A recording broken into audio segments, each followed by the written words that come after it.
Hello everybody, we're here with an update for you this afternoon, evening. Myself and John Stallman, who is over there, man on the dry erase board. We're down here in Kīlauea.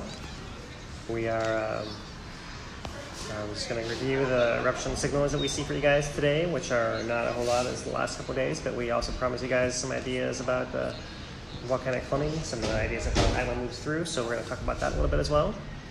So, thank you guys for tuning in here. We're just gonna quickly mention the basically lack of signals that we have, and then gonna go into our plumbing ideas, right? So let me get my iPad sorted out here for you guys and pull up the current tilt plots. So let's see.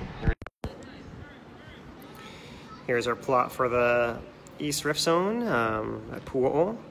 By the way, I got a report from my buddy Storm, who heard from USGS that this summit tilt meter got hit by lightning, and they're waiting to install the new one they have, but they need a mostly dry day up there at Jagger Museum to do it. So hopefully we'll get that sooner than later, that upgraded tilt meter up at the summit, but we don't have it still yet. What we do have is a Pu'o'o signal, and what we see there is a rain signal, kind of right in here. That's where the rain picks up. Let me find my pointer in just a second. I have it quite ready, I suppose. But there, I got them. Oh no, none of those is the right thing. They're in here somewhere. Oh, there's one. All right, got the pointer. So right there, that's that rain signal that came through yesterday. Rain through here, then it's been kind of draining or what have you, moving, not affecting the tilt meter and not affecting it anymore. This last section of the graph over here. And just to recap the scale here, we're at plus 0.2 to minus 0.1. That's only a 0.3 total, not very big. So in context, compared to like the last week, this was really a small little rain bump. Not nearly as much rain as we had the previous event here or here as well. So nothing to show at the tilt so far. No indication that magma is moving in. As far as what we've been hearing from the USGS, there's no signal at the summit either. There's no gas coming out in any elevated amounts that indicates more magma coming in.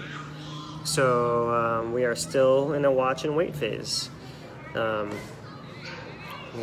don't have anything new at the right end of our GPS plots over here. And it all looks the same as it did yesterday. So that's it, guys. There's not a whole lot to show there. I can show you guys the lack of these earthquakes on this map over here.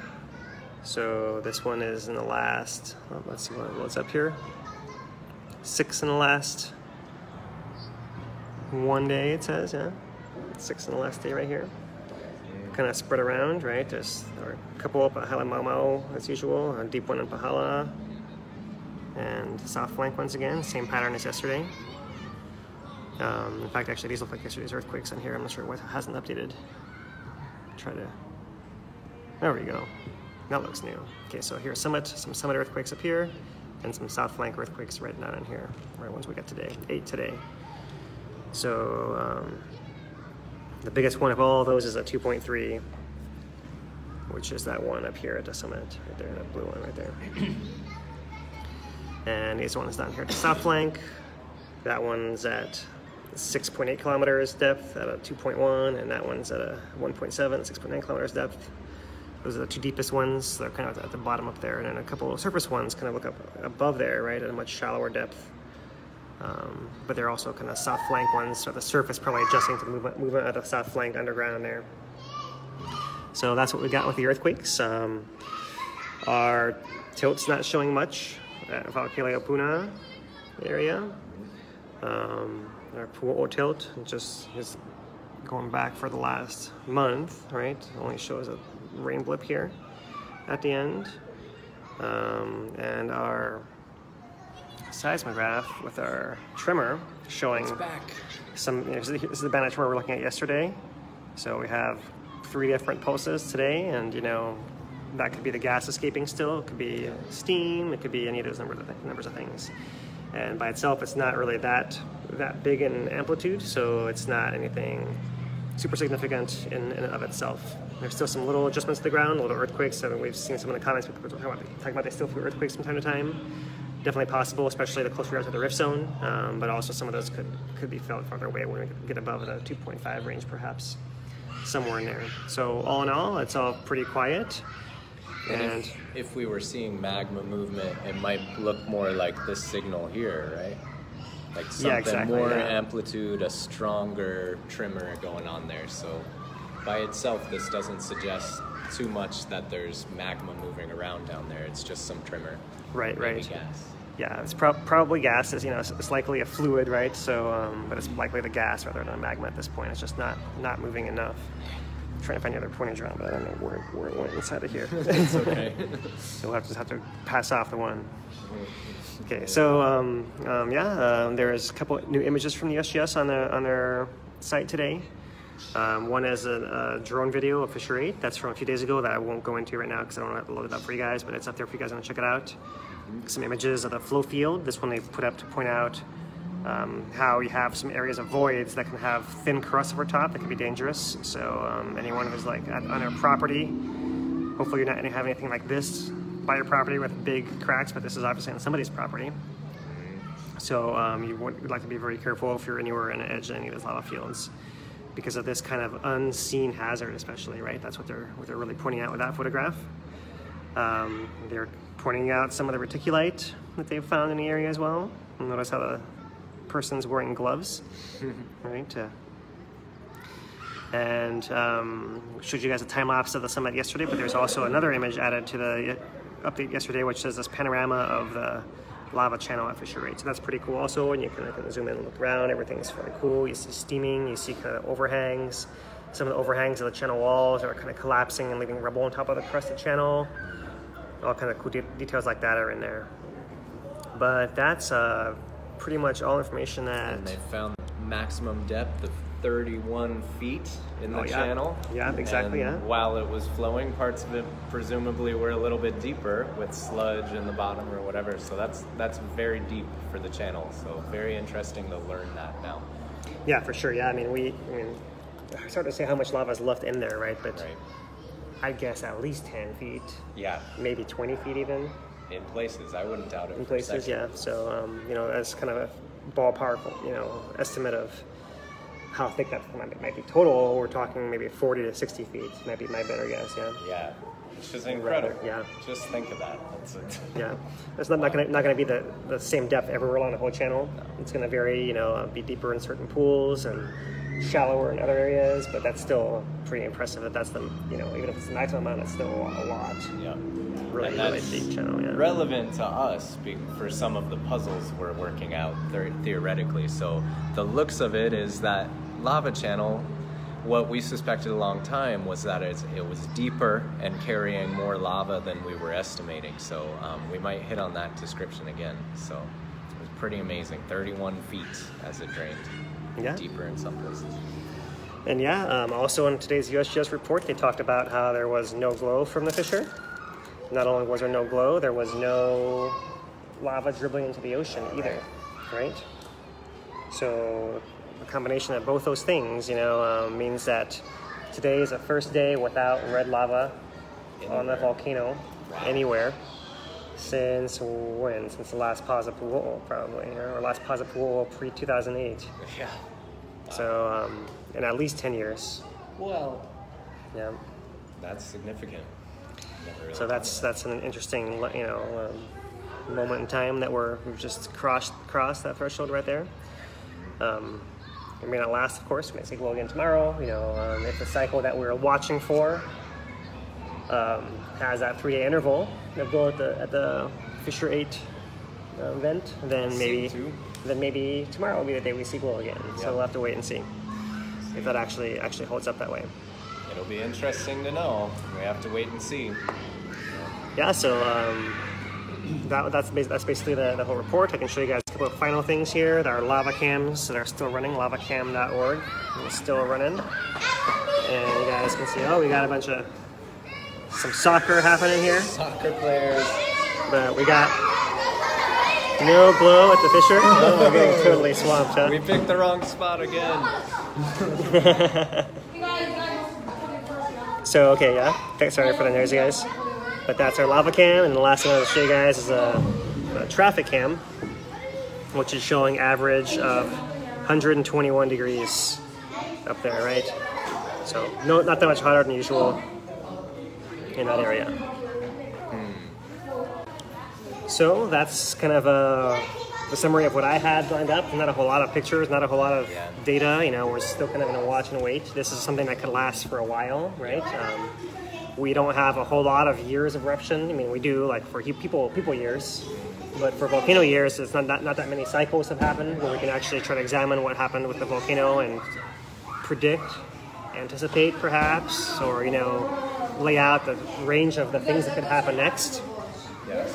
So for that, we're gonna turn to the whiteboard. Maybe we should carry around the corner or something. Maybe we should, yeah.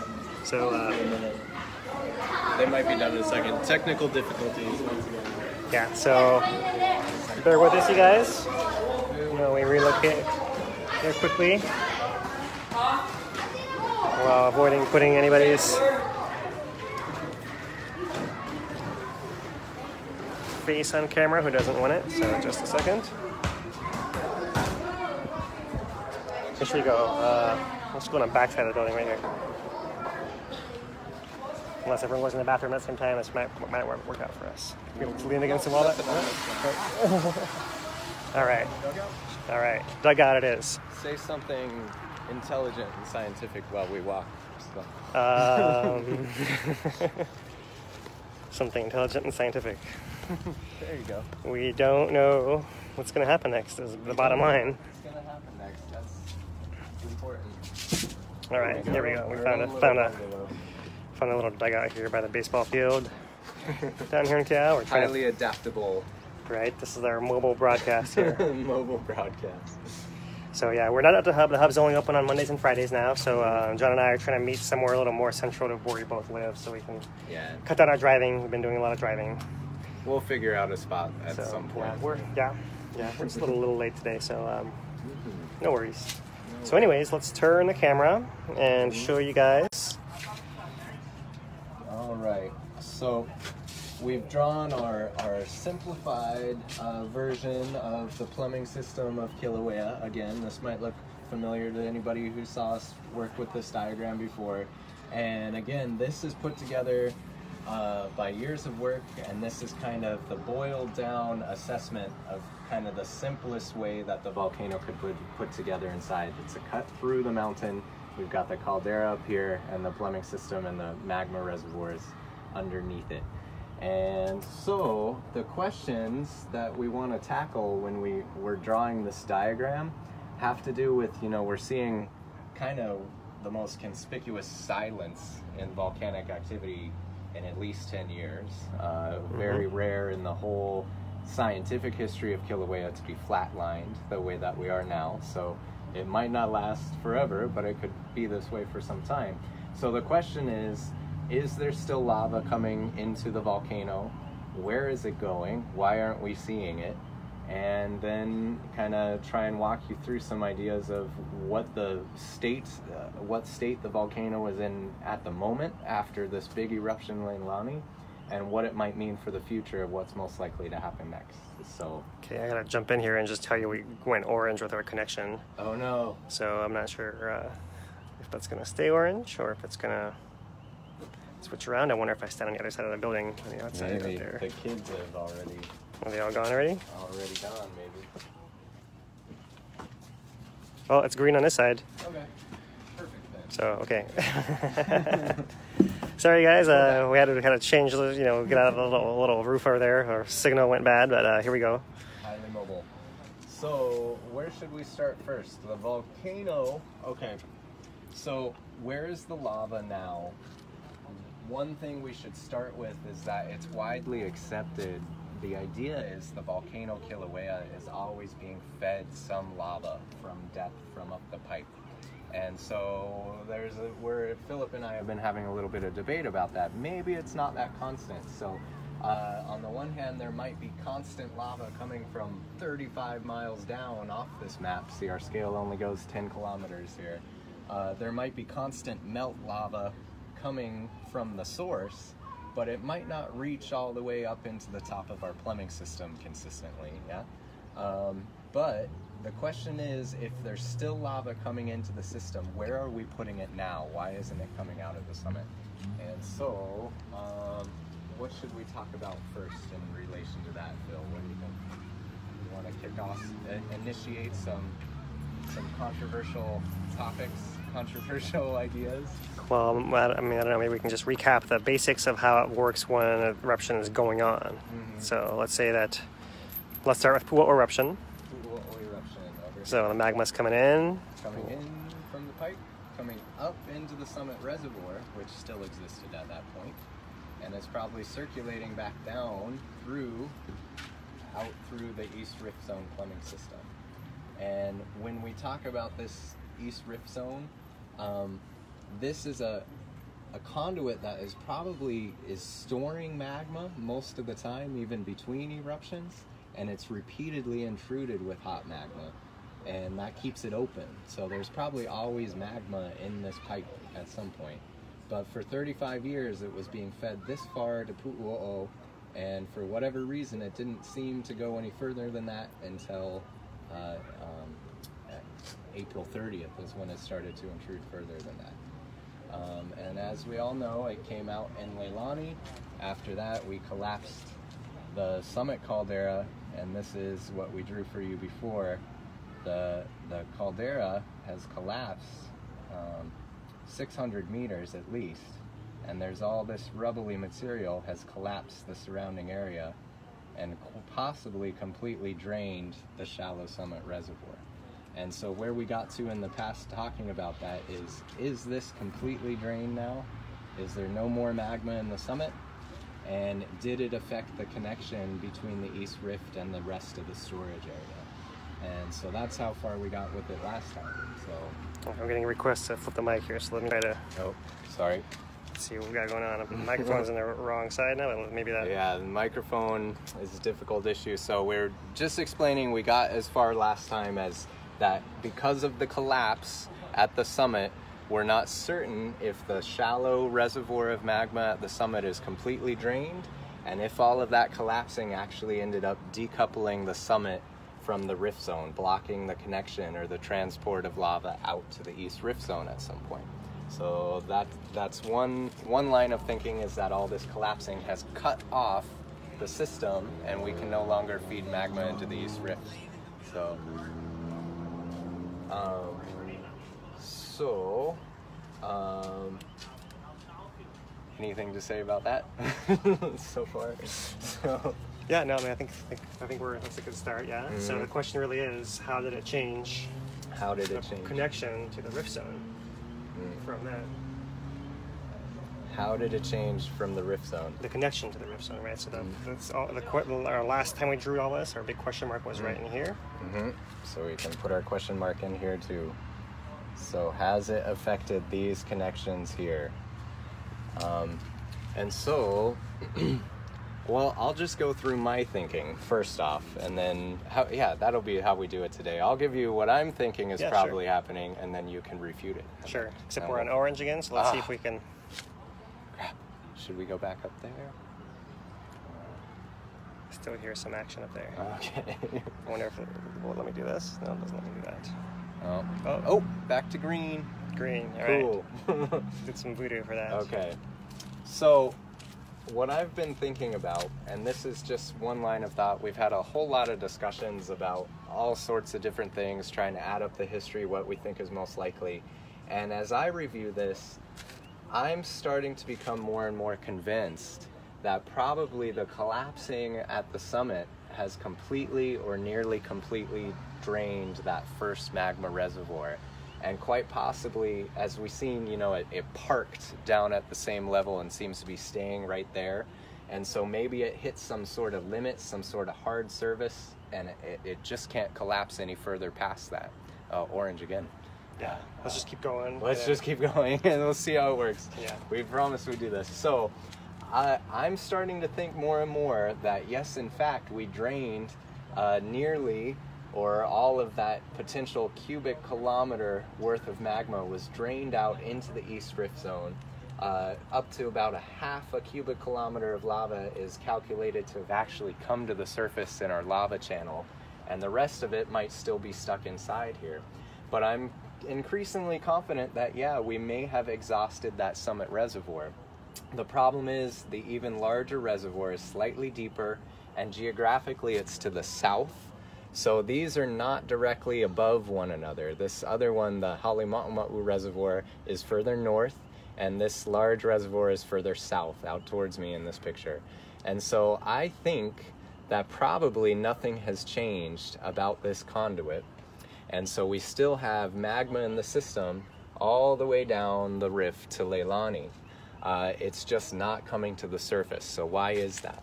Now, we could potentially have lava still coming into the system, and it's maybe recharging any of the empty space that was drained from the Halima'uma'u draining. It could be recharging empty space in this Keanakakoi storage area or in the South Caldera storage area. Or also, it's been suggested all along the East Rift, we probably have a whole lot of empty space that was created by our 6.9 earthquake in a major way. And also just all along it, there can be incalculable interstitial space, we call it, small void space where the lava could intrude, gas could be invading those spaces and not reaching the surface all along it. And that maybe could accommodate a huge amount of lava. But while it's doing that, it's not giving us any signals of where that filling or recharging is taking place.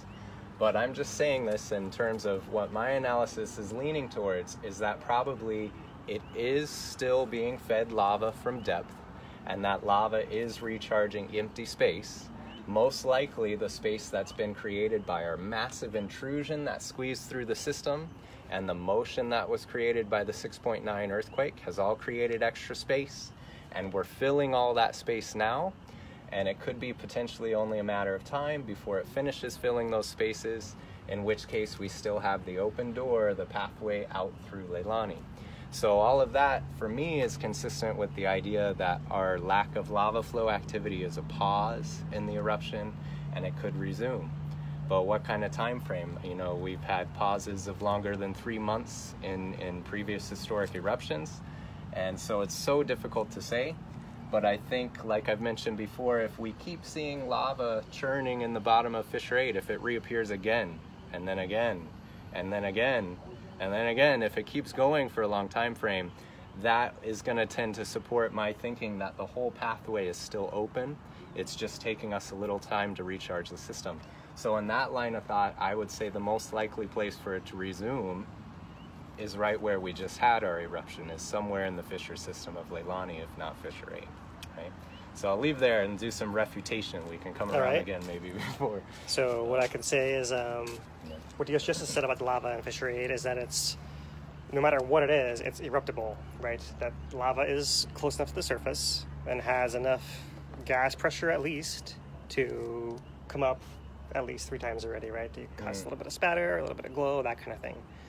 So, I mean, even if it's not being fed, it can stay eruptible for some time. And I think that's where the time issue really comes in, because you know, we got to wait to see if it's going to come up again and again and again. And if it happens 5 more times, then yeah, I'm right with you. But, you know, if it happens 3 more times and each one is twice as long as the last, then I will not be as confident that's the answer that we're looking for.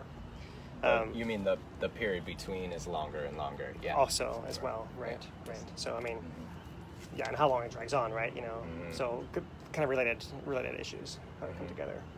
So there's that. And another thing I mentioned earlier, we're kind of talking before we turned on the camera, was that you know it might be kind of a race between a magma filling in that space and that space kind of readjusting to where it's not eruptible anymore. Whether that's losing enough gas or actually physically blocking the exit pathway by some collapse or another, or something like that happening. You know, clearly the longer you have, the more those kind of changes can happen. Right. So I think, you know, that one once again points to time being the real solution to the question. We still don't know, but you know, we're talking about it now because everyone wants to know what we're thinking and how it might actually be working. But that's kind of the 2 competing ideas, right? Like, you know, it could still be feeding in and push that pattern of it showing life, let's call it, you know, like again and again and again on some kind of regular period or regular cycle, that would be evidence towards that. Yeah.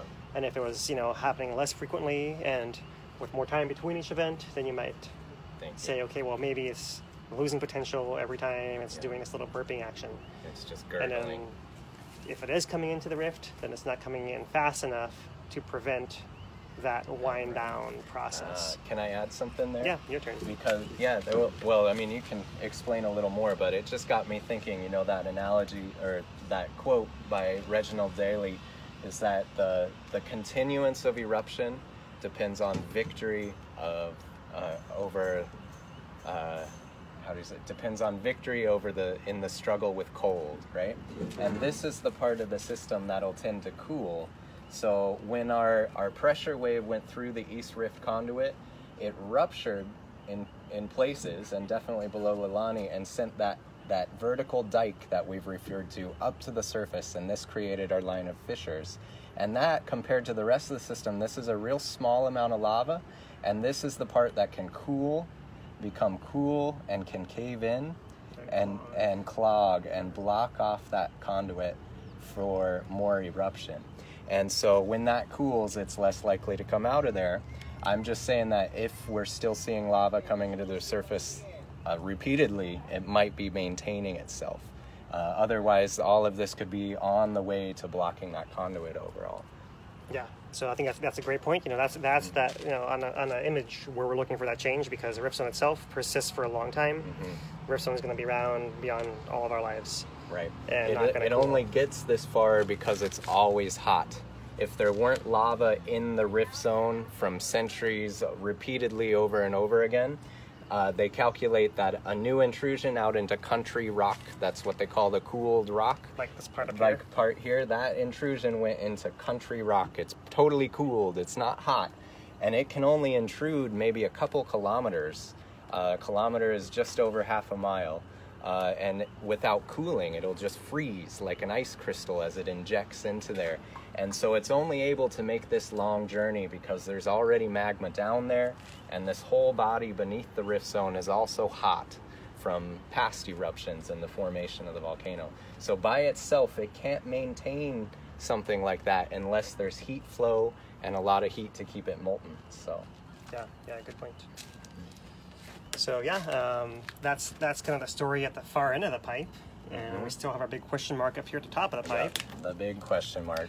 And we talked briefly, I mean, we can't drag it on too long today, but we talked briefly about some previous events that may have had big movements of magma into the East Rift Zone before, right? That maybe might give us some context for what's happening now. What do you think about that? Well, we have been trying to add up the history that we do know of, which is only a couple hundred years of volcanic activity. And one of the big intrusions that happened down into the lower East Rift Zone near Leilani is the 1840 eruption, which a lot of people know something about. It's the lava that is mostly underneath Nanavali estates. So there was a line of fissures, a huge amount of lava came out in that eruption. And so that eruption went all the way through the rift zone and lots of lava erupted.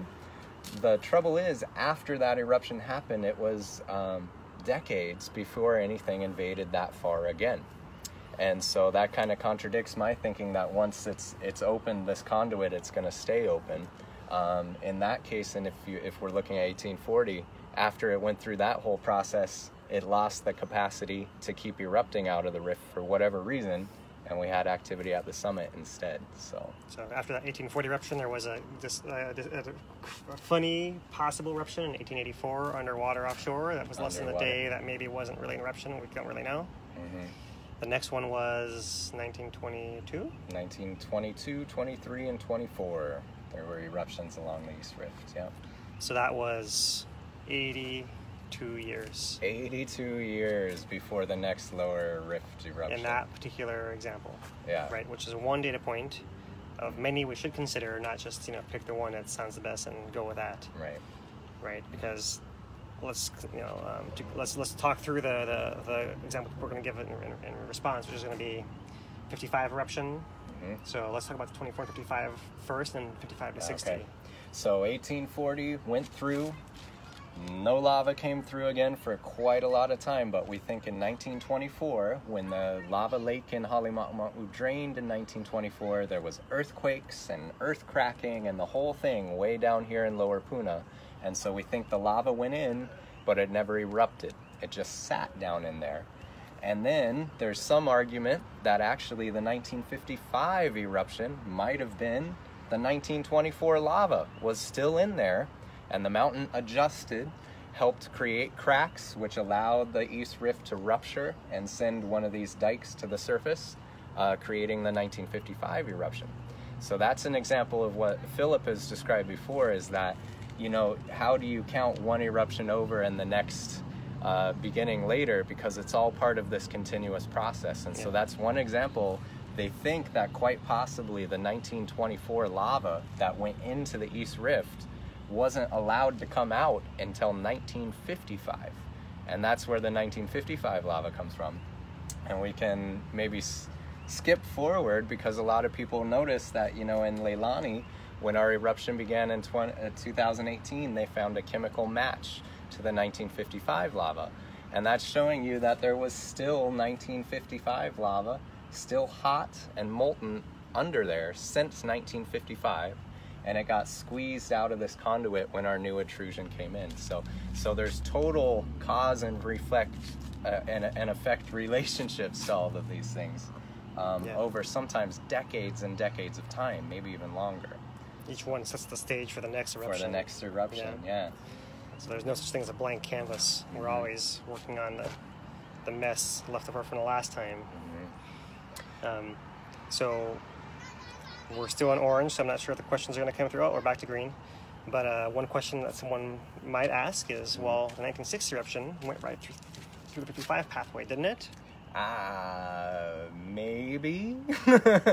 There might be more than one of these pathways. That's another thing we're looking at. There's certainly an area that is most often used, but maybe there's like 2 hallways that are used very quickly, and we can use them alternatively. I gesture, sorry, we didn't know that. I gotta back up. This is to back up the camera a lot. So maybe the 1955 went through one of the conduits of the East Rift, while the 1960 went through a neighboring one. It's very difficult to know with a lot of certainty, right?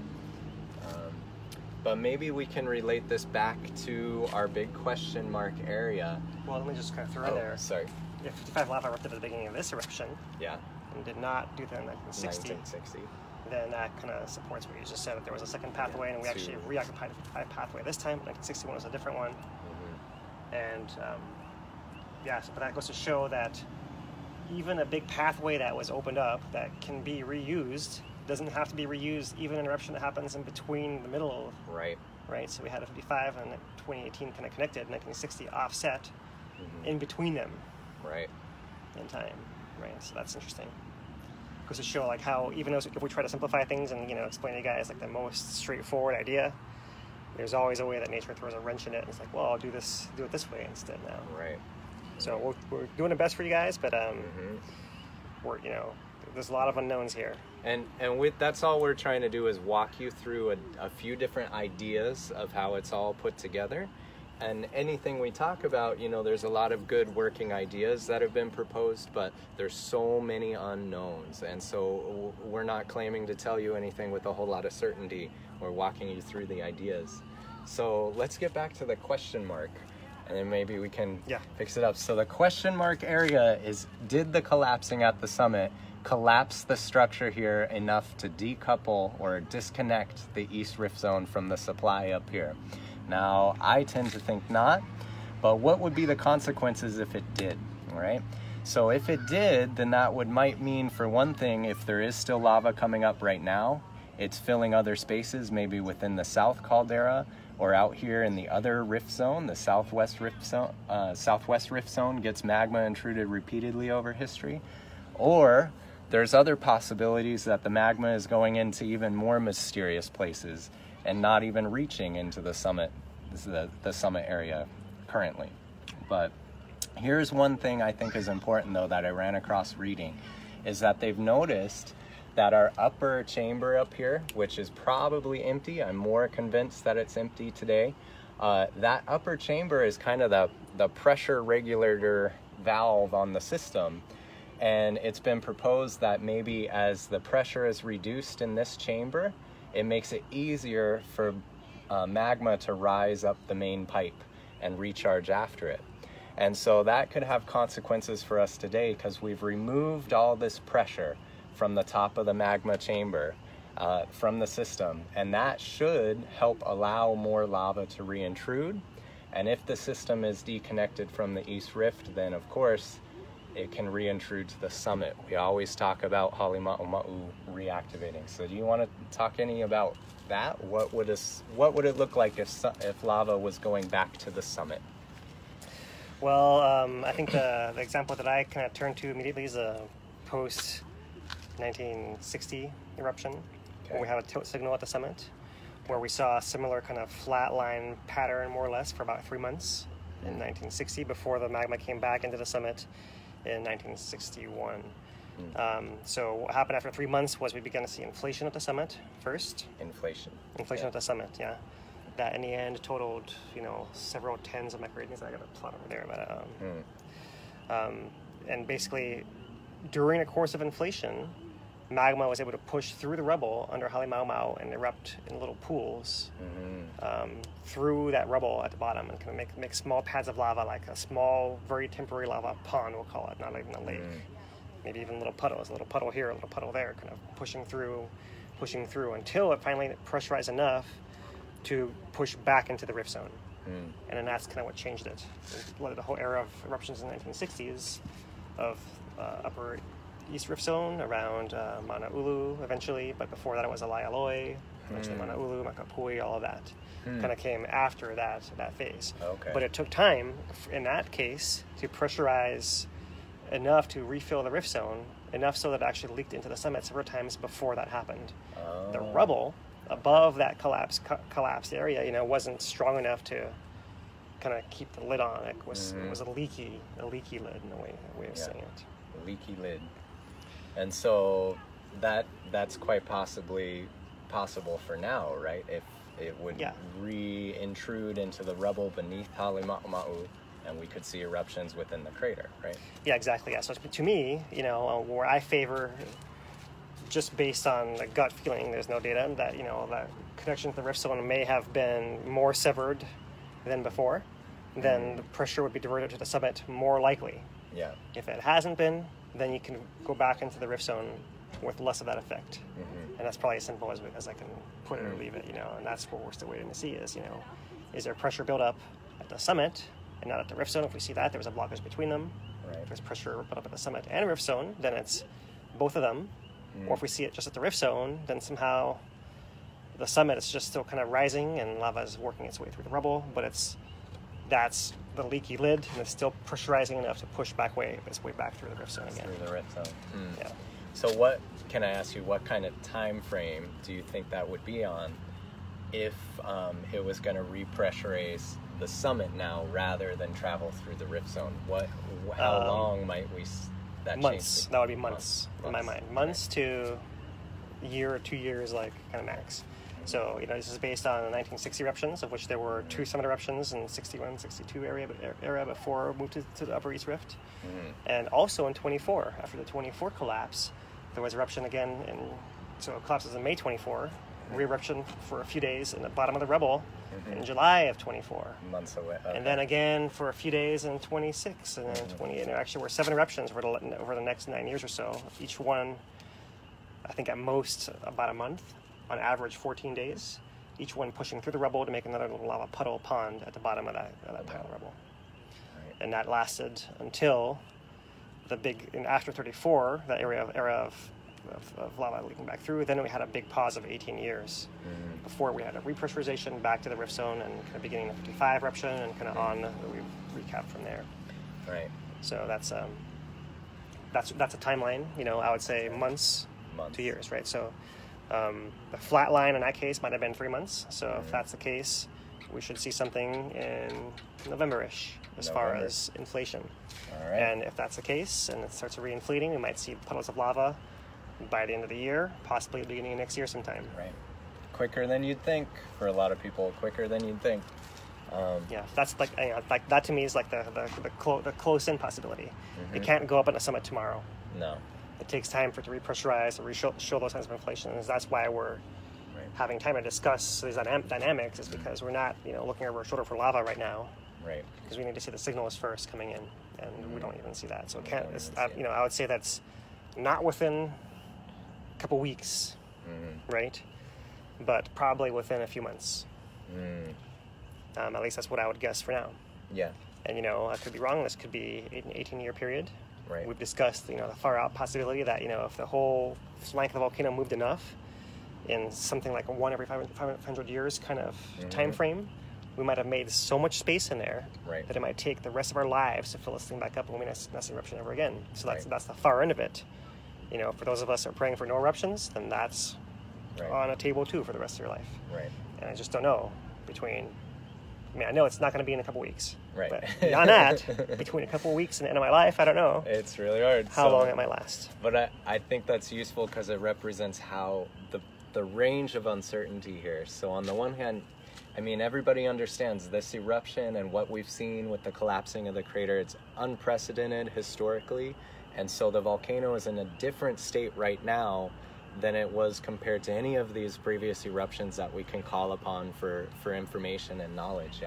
So if it's filling mystery space, even if that space is in the East Rift, we don't know how much space it has to fill, and there's uncertainty about how quickly the lava recharges. So it could take anywhere from weeks to months to years to recharge the volcano. And I think in the short term, if we keep seeing Leilani have lava in the bottom of Fissure 8, I'm still thinking that conduit is open, and that's the most likely place to see it renew. If this all cools and we stop seeing the glow over time, then possibly within months we'll see it at the summit is the second most likely place. All bets are kind of off for any third option is like, well, we couldn't have really guessed that. But that's kind of our only real difference is I think it's more likely to summit. Yep. But they're both on a table. So we just have a slightly different preference of what we think is most likely because we just don't know. And within weeks, my opinion could change if we start seeing no more lava ever again glowing in the bottom of Fissure 8. Then I'm going to have more and more confidence that it's not coming through that way again, at least not soon. Yeah. And like we've tried to kind of demonstrate by pointing to history, the lava that just went through in 2018, most of it is still in the system, most likely somewhere. Hundreds of millions of cubic meters of material are unaccounted for, probably somewhere in the empty space that was created during the earthquakes and stuff. And that's going to stay hot. And when a new intrusion goes in, we might see lava from 2018 erupt again, but that could be years, decades in the future. It might reemerge in another eruption, but it's all part of the continuing life of the same volcano. It's just, we can't have a whole lot of certainty about some of those things. So. Well, John, that was awesome. I think we kind of covered the bases. I think maybe we could probably cut it off and leave it there with our kind of two simple end member models, you know, plus our connection issues are persisting. So thanks for bearing with us. People will likely have to go back and watch this again, so thank you if you did that. In that case, you don't want to drag it on too long to make them rewatch everything super long. So so thanks you guys. We got that whiteboard now. We'll bust it out again. There's lots next time, and when we can take questions from you guys, we'll do that when we have better connection. And we'll keep updating you guys. Tomorrow is super busy for me. I'm not sure I can gather tomorrow potentially, but so we may not do one tomorrow. Possibly we will if we can somehow, and try to see if we can work one out. Okay. But if not, then on Friday we'll be back at the hub.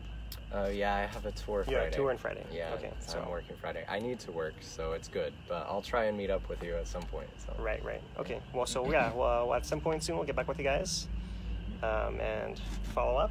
And especially something noticeable happens, we'll make sure to interrupt our regular lives to come back to you guys and update you on what's going on. Totally. So that said, we'll sign off for you guys.